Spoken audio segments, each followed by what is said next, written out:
الحمد للہ وحدہ والصلاة والسلام علی من لا نبی بعدہ اما بعد فاعوذ باللہ من الشیطان الرجیم بسم اللہ الرحمن الرحیم قال اللہ تبارک و تعالی لقد من اللہ علی المؤمنین اذ بعث فیہم رسولا من انفسہم یتلو علیہم آیاتہ ویزکیہم ویعلمہم الکتاب والحکمہ وَإِن كَانُوا مِن قَبْلُ لَفِي ضَلَالٍ مُبِينٍ آمَنْتُ بِاللَّهِ صَدَقَ اللَّهُ مَوْلَانَا الْعَظِيمُ وَبَلَّغَنَا رَسُولُهُ النَّبِيُّ الْكَرِيمُ الرَّءُوفُ الرَّحِيمُ قال الله تبارك وتعالى في شان حبيبه مخبرا وآمرا إن الله وملائكته يصلون على النبي يا أيها الذين آمنوا صلوا عليه وسلموا تسليما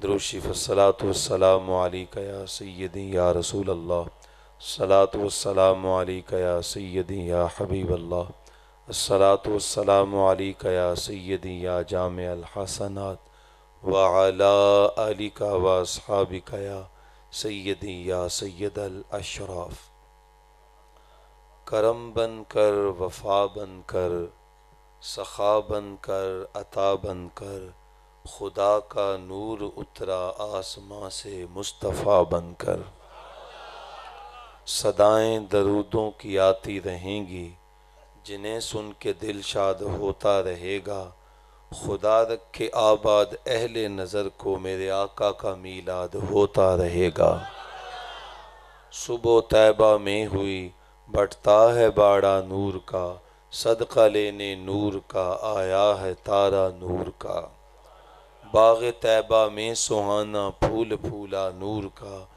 مست بو ہیں بلبلیں پڑھتی ہیں کلمہ نور کا میں گدا تو بادشاہ بھر دے پیالہ نور کا نور دن دونا تیرا دے ڈال صدقہ نور کا تیری نسل پاک میں ہے بچہ بچہ نور کا تو ہے عین نور تیرا سب گھرانہ نور کا اور سر تاب قدم ہے تنے سلطان زمن پھول لب پھول دہن پھول ذقن پھول بدن پھول کیا بات رضا اس چمنستان کرم کی زہرا ہے کلی جس میں حسین اور حسن پھول حمد و صلات کے بعد انتہائی واجب الاحترام معزز محتشم ذی وقار علماء کرام مشائخ اعظام اشاخان مصطفیٰ نعت خوانان اور ناظم محفل منتظمین السلام علیکم ورحمۃ اللہ وبرکاتہ۔ آج کی اس عظیم المرتبت محفل کی صدارت فرما رہے ہیں پیر طریقت سید السادات قبلہ سید سلیم شاہ صاحب بخاری زیدہ مجدہ زیب سجادہ نشین کوہاٹ بوانا شریف اور مہمان خصوصی ہیں قبلہ سید السادات سید وقار علی شاہ صاحب آف لودھراں آپ ان کی زیارت کر رہے ہیں۔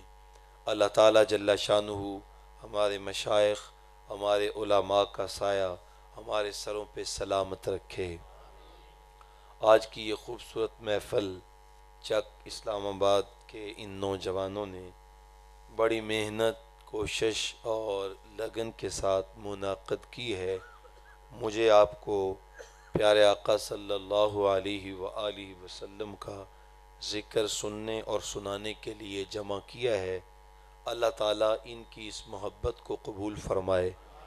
محترم استاذ الحفاظ حضرت مولانا قاری محمد آصف صاحب کی وساطت سے آج پہلی مرتبہ آپ کی زیارت نصیب ہوئی ہے، تو ایک تو میں رات گئے خطاب کرنے کا کوئی عادی نہیں ہوں، لمبا خطاب بھی نہیں ہوتا، اور لیکن یہ ہے عموماً خطبہ آدھا خطاب خود کرتے ہیں آدھا مجمع سے کرواتے ہیں، لیکن ادارت المصطفیٰ کے مبلغین سارا خطاب خود ہی کرتے ہیں۔ بس چونکہ وقت کافی ہو گیا، آپ کی توجہ کے ساتھ چند باتیں آپ کے گوش گزار کر کے میں اپنی گفتگو کو سمیٹ لوں گا۔ اب وقت نصف شب ہو چکی ہے، لیکن اس کے باوجود آپ کے ماتھوں کی یہ چمک اور آپ کی آنکھوں میں یہ جو پیار مجھے نظر آ رہا ہے، یقیناً یہ عشق رسول کی حرارت ہے، یہ اس بات کی غمازی ہے کہ آپ حضور کا ذکر سن کے قلبی راحت بھی محسوس کر رہے ہیں، اور آپ کی آنکھیں بھی ٹھنڈی ہو رہی ہیں، اور آپ کے کان بھی لذت محسوس کر رہے ہیں، کیونکہ حضور کا ذکر اہل ایمان کے لیے تسکین کا باعث ہے۔ وہ کیا کسی نے خوب کہا تھا کہ مطرب سے کہو کہ چھیڑے ذرا اس جان تمنا کا قصہ، فرقت کے بھیانک لمحے میں کچھ دل کو سہارا ہو جائے۔ اہل ایمان بہانہ تلاش کرتے ہیں کہ ان کے محبوب کا کوئی ذکر چھیڑ کے بیٹھ جائے اور ان کے دل کی تار کو مدینہ طیبہ سے ملا دے، اور ان کے محبوب کا ذکر چھیڑ کے بیٹھ جائے تو ان کے دل کو راحت میسر آتی ہے۔ مولانا جلال الدین رومی نے حضور کے ذکر سے کتنی لذت ملتی ہے ایک مختصر سی تمثیل کے ساتھ بات سمجھائی۔ وہ فرماتے ہیں کسی نے مجنوں کو دیکھا کہ وہ ریت پہ لیلا لیلا لکھ رہا تھا، تو پوچھا یہ کیا کر رہے ہو؟ گفت مشق نام لیلا می کنم، خاطر خود را تسلی دی دام۔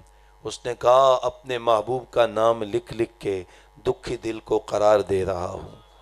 مولانا رومی فرماتے ہیں اگر مجنوں کو اس کے محبوب کا نام قرار دیتا ہے تو کیا نام محمد امتی کو قرار نہیں دیتا؟ ہم تو کہتے ہیں میں خانہ سہارا دیتا ہے نہ جام سہارا دیتا ہے، ہم کو تو مدینے والے کا ایک نام سہارا دیتا ہے۔ ویسے تو حضور کا ذکر سارا سال ہی جاری رہتا ہے، لیکن ماہ ربیع النور کا چاند کیا نظر آتا ہے، ذکر رسول کی بہار آ جاتی ہے۔ کوئی گھر، کوئی مسجد، کوئی گلی، کوئی محلہ، کوئی بازار ایسا نہیں ہے جہاں نام محمد کا چراغ نہ ہو، جہاں حضور کے نام کا جھنڈا بلند نہ ہو۔ میرے امام بولے عرش پہ تازہ چھیڑ چھاڑ، فرش پہ طرفہ دھوم دھام، کان جدھر لگائیے تیری ہی داستان ہے۔ تو آقا کریم علیہ السلام کے ذکر کے پھریرے ہیں، چونکہ یہ میرے رب کا وعدہ ہے۔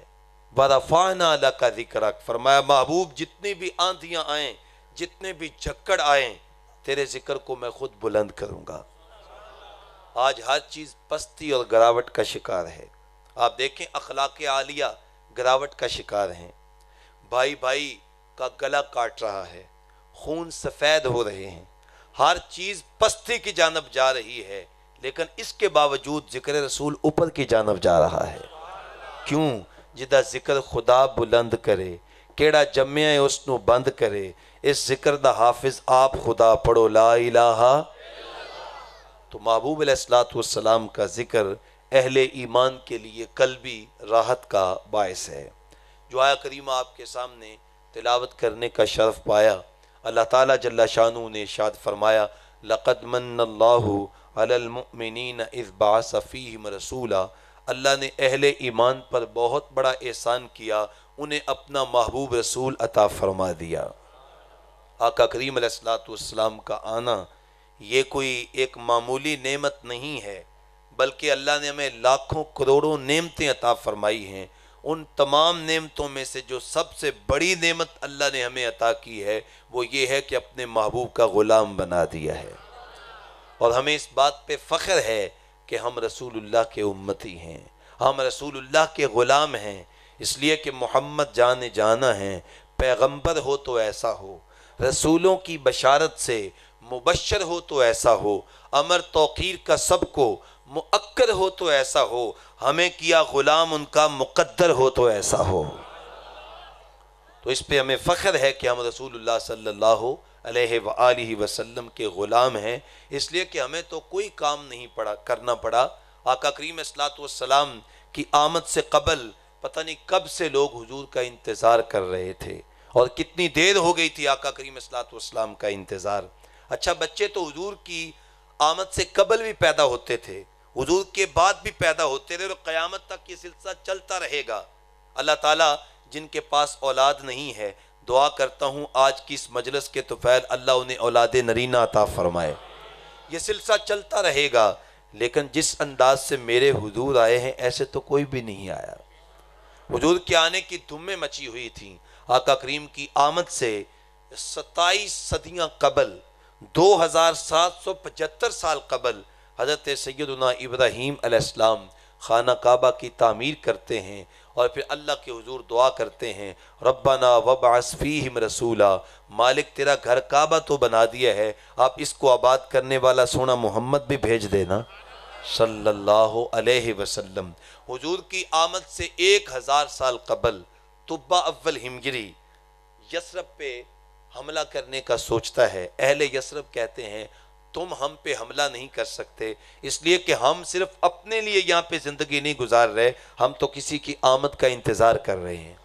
ہم نے اپنی کتابوں میں پڑھا ہے کہ نبی آخر الزمان ہجرت کر کے اس شہر نور میں تشریف لائیں گے، اور ہم ان کی زیارت کریں گے، اور زیارت کر کے آقا کریم صلی اللہ تعالی علیہ وآلہ وسلم کا کلمہ پڑھ کے ہم حضور کے غلام بن جائیں گے۔ ہم اس لیے یہاں پہ موجود ہیں۔ توجہ چاہوں گا، سادہ اردو ہے، میں اس بات کو سمجھ رہا ہوں کہ آپ میری بات کو سمجھ رہے ہیں، چونکہ چہروں سے پتہ چل جاتا ہے، لیکن جب آپ کی توجہ ہوگی تو یہ پنجابی کے نیڑے نیڑے ہی ہے۔ یہ اردو جو میں بول رہا ہوں نا، یہ بالکل پنجابی کے قریب قریب ہے، تو اس لیے آپ کی بس توجہ چاہیے ہوگی۔ تو یہ کام نہ کریں، آپ کی محبت ہے، اللہ آپ کو برکت دے، کیونکہ میرے پاس وقت تھوڑا ہے۔ تو جو کمزور ایمان آدمی ہوتا ہے نا، ظاہر ہے جب نوٹ دیکھتا ہے تو پھر اس کی توجہ بٹ جاتی ہے۔ تو میں کمزور آدمی ہوں، تو میں چاہتا ہوں کہ اس سے مجھے فائدہ ضرور ہوگا، 4 پیسے آئیں گے تو ظاہر ہے کہیں مدرسے پہ لگ جائیں گے، اچھے کام میں لگ جائیں گے، لیکن یہ ہے کہ پھر جب آپ کو بات سمجھ نہیں آئے گی تو پھر اتنا لمبا سفر کر کے آیا ہوں، تو یہ فائدہ میرے لیے زیادہ ہے کہ آپ میری کوئی ایک بات سن کے اس پہ عمل کر لیں، تو ان نوٹوں سے بہت زیادہ مجھے فائدہ ہے۔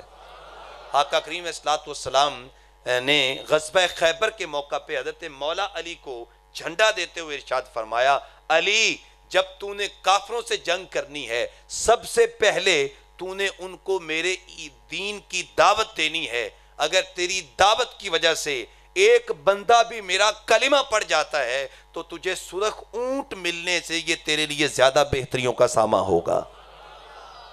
تو میں سمجھتا ہوں کہ اگر مجھے 1,00,000 روپیہ بھی مل جائے، لیکن اس کی اتنی اہمیت نہیں ہے کہ اگر ایک بندہ صبح اٹھے، پہلے وہ نمازی نہیں تھا لیکن میری گفتگو سن کے فجر کی نماز با جماعت پڑھنے میں پایا جائے تو میرے لیے یہ زیادہ بہتر ہوگا۔ اس لیے آپ کی توجہ چاہوں گا۔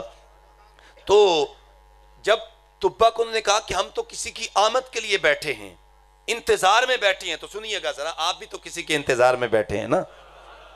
تو انہوں نے کہا کہ ہم تو کسی کے انتظار میں بیٹھے ہیں، تو طبہ کہنے لگا ہو سکتا ہے وہ محبوب تمہاری زندگیوں میں نہ آئے۔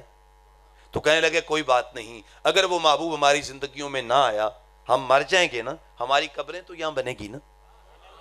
تو جب وہ محبوب آئے گا اور خرامہ خرامہ قدم ٹکائے گا اور اس دھرتی کی مٹی اس کے طلبوں کو بوسے دے گی، اور مدینے کے اندر جب ہوائیں سلامی دینے کے لیے آئیں گی، تو ہو سکتا ہے کہ اس مٹی کو ہوائیں اڑائیں اور وہ اڑتی اڑاتی مٹی ہماری قبروں پہ پڑ جائے، تو اس محبوب کے قدموں کو لگنے والی مٹی اگر ہماری قبروں پہ پڑ گئی تو ہم سمجھیں کہ ہمیں یہاں رہنے کی معراج مل گئی ہے۔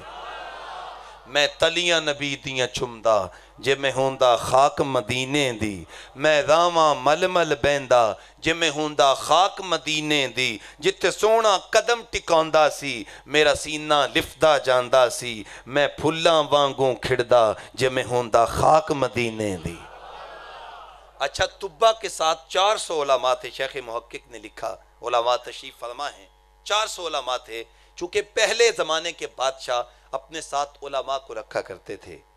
جب علماء کو سیاست سے الگ کیا گیا تو سیاست جھوٹ، دھوکہ، فریب کاری کا نام بن گئی ہے، چونکہ ہم نے علماء کو اس سے الگ رکھا ہے۔ علامہ اقبال نے بھی کہا تھا کہ جدا ہو دین سیاست سے تو رہ جاتی ہے چنگیزی، پھر وہ سیاست نہیں رہتی بلکہ وہ جھوٹ کا ایک جو ہے وہ معمہ بن جاتی ہے، جیسے کہ آج آپ دیکھ رہے ہیں۔ تو اس کے ساتھ 400 علماء تھے۔ انہوں نے کہا بادشاہ سلامت، اگر تو ہمیں اجازت دے تو ہم بھی یہیں پہ رہنا چاہتے ہیں۔ اس نے کہا ٹھیک ہے، اگر تم رہنا چاہو تو مجھے قبول ہے۔ اس نے ہر عالم کو ایک مکان بنا کے دیا، ایک لونڈی خدمت کے لیے دی، اور کثیر مال و زر دے کر کہا کہ ٹھیک ہے تم یہاں پہ رہو۔ اللہ اکبر۔ اور پھر آخر میں ایک خوبصورت مکان تعمیر کیا، اور تعمیر کر کے کہا کہ یہ میری طرف سے رسول اللہ کو گفٹ ہے، تحفہ ہے، میں رسول اللہ کے لیے یہ مکان تعمیر کر رہا ہوں۔ اور پھر ایک خط لکھا، اور خط لکھ کے بڑے عالم کو دیا اور کہا کہ میری یہ امانت حضور تک پہنچا دینا، اگر تیری زندگی میں حضور نہ آئیں تو پھر تم یہ امانت اپنی اولاد میں منتقل کر دینا۔ اللہ اکبر۔ خط کا مضمون یہ تھا، یا رسول اللہ میں نے آپ کا دیدار نہیں کیا، میں نے آپ کو دیکھا نہیں، لیکن میں آپ پر بھی ایمان لاتا ہوں، آپ پر نازل ہونے والے قرآن پر بھی ایمان لاتا ہوں، اور کل قیامت کے دن جب آپ شفاعت کا دروازہ کھولیں گے تو محبوب اس غلام کو بھولنا نہ، اس کو بھی شفاعت سے بہرہ فرما دینا۔ اللہ اکبر۔ آقا کریم علیہ السلام جب 1000 سال گزرنے کے بعد ہجرت کر کے مکہ سے مدینہ آئے اور حضور نے مدینہ طیبہ میں آ کے قدم رکھا تو حضور کے قدموں کی برکت سے مدینہ گل و گلزار بن گیا۔ اور حضرت انس بن مالک فرماتے ہیں میری عمر اس وقت 6 یا 7 سال کی تھی، میں بچہ تھا، لیکن میں نے اپنی پوری زندگی میں اتنا روشن دن نہیں دیکھا کہ جتنی روشنی مدینے میں اس دن آئی جب حضور نے مدینے میں قدم رکھا۔ اور ایک تو ہے نا کہ وہ نور ہدایت، نور مانوی، جسے ہم کہتے ہیں ہمارے ہاں کوئی مہمان آئے تو ہم کہتے ہیں جی آپ آئے تو جناب ہمارا گھر جگمگا گیا، فرحت بشاشت وہ تو تھی ہی تھی۔ صحابہ کہتے ہیں ہم نے اپنی آنکھوں سے دیکھا کہ حضور کے چہرے کے نور سے مدینے کی کچی دیواریں بھی چمک رہی تھیں، حصی نور ہم نے دیکھا۔ آقا کریم صلی اللہ علیہ وسلم کے چہرہ انور کا ہم نے نور دیکھا، ہم نے اس کو ملاحظہ کیا، اور پھر اہل مدینہ نے جس انداز سے حضور کا استقبال کیا یہ بھی تاریخ کا انوکھا باب ہے۔ مولانا حفیظ جلندری نے نقشہ کھینچا، آپ کی توجہ چاہوں گا۔ وہ فرماتے ہیں جنوبی سمت سے اٹھا ایک نوری غبار آخر، چونکہ مکہ المکرمہ مدینہ طیبہ سے جنوبی سمت پہ ہے۔ جو لوگوں کو حاضری وہاں کی نصیب ہوئی ہے، اگر وہ دماغ ان کا گھوم گیا ہوگا، نقشہ آ گیا ہوگا کہ مکہ المکرمہ جنوبی سمت پہ اور مدینہ طیبہ جو وہ شمالی سمت پہ ہے۔ اور جو ابھی تک مدینہ نہیں دیکھ سکے، میں دعا کرتا ہوں اللہ کرے آج کی اس محفل کے طفیل وہ اڑ کے مدینے پہنچ جائیں، اس لیے کہ مدینہ نہیں دیکھا تو کچھ نہیں دیکھا۔ جنوں ویک کی اکھیاں ٹھار دیاں نے، جنوں ویک کے ٹھاردہ سینہ ہے، ربا تیری ساری خدائی وچو ایکو شہر تے بس مدینہ ہے۔ تو آقا کریم صلی اللہ علیہ وسلم نے جب قدم رکھا تو مورخ اسلام کیا فرماتے ہیں، جنوبی سمت سے اٹھا ایک نوری غبار آخر، سواد شہر میں داخل ہوا ناقہ سوار آ کر۔ نبوت کی سواری جس طرف سے ہو کے جاتی تھی، درود و نعت کے نغمات کی آواز آتی تھی، زباں پر اشرق البدر علینا کی صدائیں تھیں، دلوں میں ما دعا للہ دائی کی دعائیں تھیں، اور مسلمانوں کے بچے بچیاں مسرور تھے سارے، گلی کوچے بھی خدا کی حمد سے معمور تھے سارے، کہیں معصوم ننھی بچیاں تھی دف بجاتی اور رسول پاک کی جانب اشارے کر کر کے گاتی، اور کہتی کیا تھیں، ہم ہیں بچیاں نجار کے عالی گھرانے کی، خوشی ہے آمنہ کے لال کے تشریف لانے کی۔ اور پھر انصار اسلحہ پہنے ہوئے اپنی حویلیوں کے دروازے کھولے ہوئے آقا کریم کی بارگاہ میں عرض کرتے ہیں حلم الینا یا رسول اللہ الی العدد والعدت والمن، حضور ہمارے گھر آ جاؤ نا، ہمارا گھر بھی کھلا ہے، 4 مہمان بھی آگے تو سنبھال لیں گے، اگر کسی نے حملہ کیا نا تو ہمارے پاس اسلحہ بھی ہے، کاٹ کے رکھ دیں گے۔ اللہ اکبر۔ آپ جانتے ہیں جب چاہنے والے زیادہ ہوں تو بڑا مشکل ہو جاتا ہے کس کے پاس ٹھہریں کس کے پاس نہ ٹھہریں، اور پھر حضور تو کسی کا دل بھی نہیں توڑتے، محبوب دل توڑنے کے لیے نہیں، محبوب تو دل جوڑنے کے لیے آئے ہیں۔ آقا کریم نے اپنی مبارک اونٹنی کی مہار اس کی گردن پہ ڈاری اور فرمایا خلو سبیلہا ناقتی مامورۃ من اللہ، لوگوں میری اونٹنی کی راہیں چھوڑ دو، یہ اللہ کے حکم کی پابند ہے۔ اور پھر آقا کریم صلی اللہ علیہ وسلم کی اونٹنی چلتی چلتی جب پہنچی نا بنو نجار کے محلے میں، یہی وہ محلہ ہے جو حضور کے ننہال کا محلہ ہے، اور یہی وہ محلہ ہے جس میں بچیاں دفیں بجا بجا کے کہہ رہی تھیں طلع البدر علینا من سنیت الوداعی، وہ لوگوں دیکھو سنیت الوداع کی پہاڑی پہ، پہاڑی سے ہمارے اوپر 14ویں رات کا چاند چمک آیا ہے۔ آقا کریم جب ان کے پاس سے گزرے نا تو حضور نے فرمایا بیٹیو کیا تم مجھ سے پیار کرتی ہو، تم مجھے چاہتی ہو؟ عرض کرتی ہاں حضور، اسی لیے تو آپ کا استقبال کرنی ہے، ہم آپ کو چاہتی ہیں، ہم آپ سے پیار کرتی ہیں۔ آقا کریم فرمایا اے میری بیٹیوں میں بھی تم سے پیار کرتا ہوں، کاش حضور ہمیں بھی فرما دو اے میرے غلاموں میں تمہیں چاہتا ہوں، میں تم سے پیار کرتا ہوں، تو پھر زندگی کا جمال نہیں مل جائے گا؟ تو انہوں نے جس انداز سے حضور کا استقبال کیا روح بھی رقص کرتی ہے۔ عرض کرتے ہیں حلم الی اخوالک یا رسول اللہ الی العادت والعدت والمن، حضور ادھر تو آ جاؤ نا، یہ تو آپ کے ماموں کے گھر ہیں، یہ تو آپ کے ماموں کے گھر ہیں۔ اللہ اکبر۔ لیکن حضور فرما رہے خلو سبیلہا، میری اونٹنی کی راہیں چھوڑ دو۔ اللہ اکبر۔ اور صحابہ ہیں کہ انصار انتظار کر رہے ہیں۔ اللہ اکبر۔ کئی تو ایسے تھے نا جنہیں انتظار کرتے کرتے عمریں بیت گئی تھیں۔ اللہ اکبر۔ شب ہجر کی سختیاں، کوئی اس سے جا کے پوچھے تیری راہ تکتے تکتے جسے صبح ہو گئی ہے۔ عجیب ماحول ہے، عجیب رنگ ہے، عجیب جو ہے وہ جمالیاتی کیف ہے، میرے پاس لفظ نہیں ہے میں ان کو بیان کروں۔ اور اہل مدینہ خوشیاں منا رہے ہیں، بچے جو ہیں وہ گلیوں کے اندر پھیل چکے ہیں، کچھ چھتوں پہ چڑھ چکے ہیں، یا محمد یا رسول کا نعرہ لگا رہے ہیں۔ اور اگر ہم اپنی زبان میں اس کا ترجمہ کر لیں تو چلو آپ ذرا باذوق لوگ ہیں تو ایک شعر ذرا ذوق کے ساتھ پڑھ لیتے ہیں، آپ کے ذوق کے لیے ہے، ورنہ میں عموماً گفتگو میں ایسے شعر پڑھتا نہیں ہوں۔ تو اب ذرا تھوڑی سی اس کی آواز دے دینا، ذرا تھوڑا سا ان کو مزید ذرا ذوق دے رہے ہیں، بس آپ نے اٹھنا نہیں ہے، بس شعر سے ذوق لینا ہے کہ وہ کیا کہہ رہے تھے۔ دینا ذرا آواز، وہ کہہ رہے تھے، آواز دینا، اللہ برکت دے۔ فلک کے نظاروں زمین کی بہاروں سبھی دیں منا حضور آ گئے ہیں۔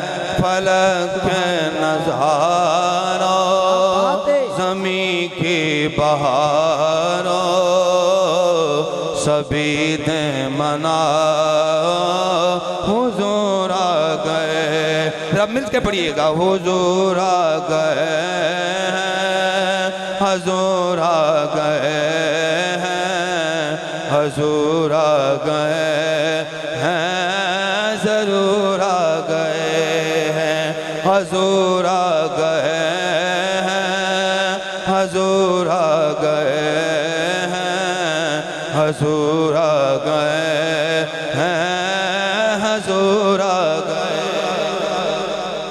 ایک مرتبہ محبت سے سبحان اللہ کو آپ کو شعر سناؤں۔ سما ہے ثنائے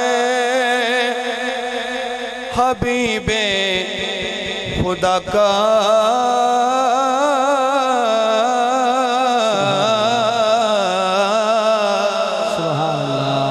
سما ہے ثنائے حبیب خدا کا،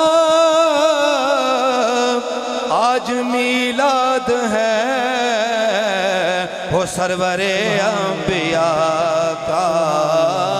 حلیمہ کو پہنچی خبر آمنہ کی، میرے گھر میں آؤ حضور آ گئے ہیں۔ حلیمہ کو پہنچی خبر آمنہ کی، میرے گھر میں آؤ حضور آ گئے ہیں۔ پڑھیے گا حضور آ گئے ہیں، حضور آ گئے ہیں، حضور آ گئے ہیں، حضور آ گئے ہیں۔ اللہ اکبر۔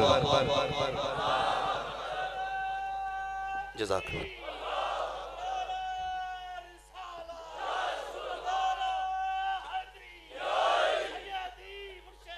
یا نبی۔ تو آقا کریم علیہ السلام نے فرمایا میری اونٹنی کی راہیں چھوڑ دو، یہ اللہ کے حکم کی پابند ہے۔